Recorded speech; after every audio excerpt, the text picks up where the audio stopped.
Ankleshwar JDC વિસ્તારમાં ગત 7 ડિસેમ્બરના રોજ કારમાંથી રૂપિયા 10 લાખની રોકડ ભરેલી બેગની ચોરીના બનાવમાં પોલીસે વધુ એક ફરાર આરોપીની ધરપકડ કરી છે. પોલીસે ગુનામાં સંડોવાયેલા પાટણના સિદ્ધપુરના સૌરભ મનહર ધવલને ઝડપી પાડી આગળની કાયદેસરની કાર્યવાહી હાથ ધરી છે.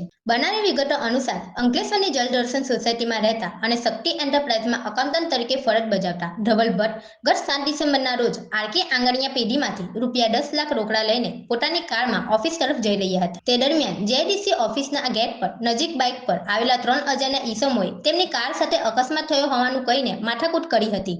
માથાકૂટ દરમિયાન નજર ચૂકવીને તસ્કરો ડ્રાઈવર સીટ પાસે મૂકેલી રૂપિયા 10 લાખ ભરેલી બેગ ચોરીને રફુચક્કર થઈ ગયા હતા.